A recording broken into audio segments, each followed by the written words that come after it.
Well, I was an only child in Bethlehem, Pennsylvania, to much older parents, and I spent almost my whole childhood at the Bethlehem Public Library, reading books that were older than my age group.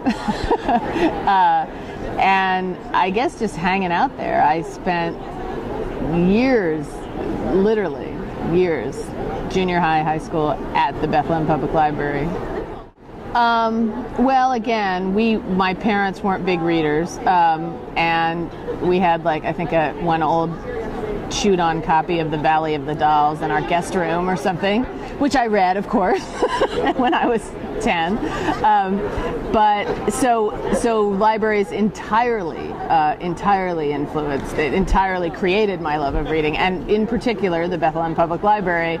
I had a fantastic babysitter named Martha Washington who taught me how to read by paying me a nickel to read a road sign or a cereal box or a milk carton. So I actually could read when I was 3 and a half. I read very early, and so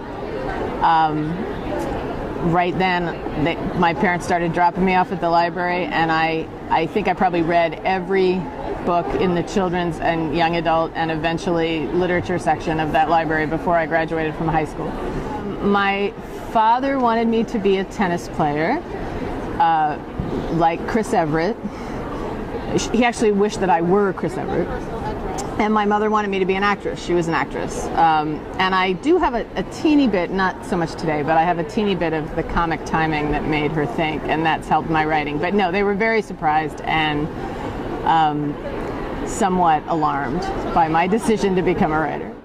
Well, I teach at the University of California, Davis, and that gives me access to the whole UC Davis library system, which has kind of become my main library hangout these days. Although there's certain libraries that I love, particular little libraries, like the very, very beautiful library in Basalt, Colorado is just a wonderful place to sit and read. And also a town I used to live in, Winter Park, Colorado, has a great little library that was funded, and I love this story, by two of the most eligible people in town who had both sworn to never get married, got married to raise money to open this beautiful library in Fraser, Colorado, which is a very small town. But these two people, Annie von Drasek and David Abramoff, got married, and everyone donated tons of money to see that actually happen, the wedding, and they were able to open a lovely library where I've read in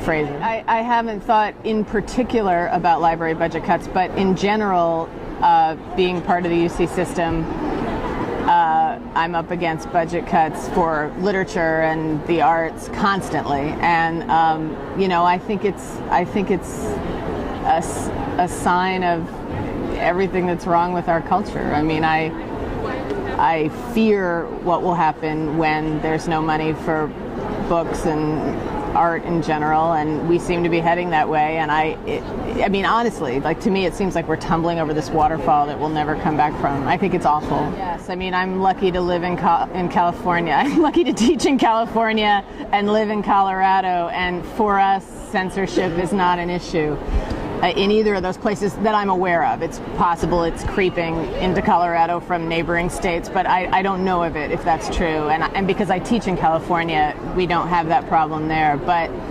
I mean, I can't say anything that hasn't been said better somewhere else, but it's appalling. It's absolutely appalling that,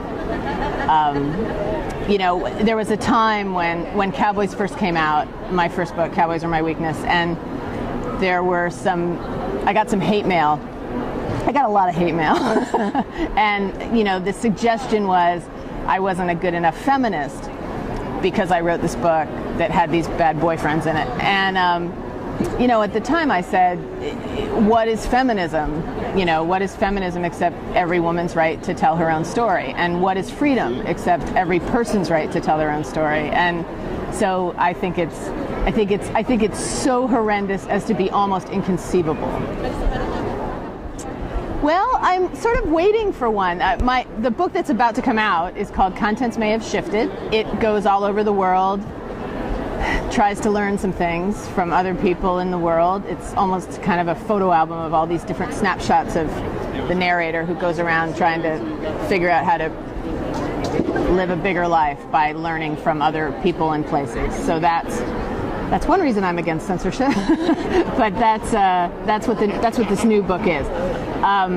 But of course, now that this book is sitting here on the table, I need a new project, and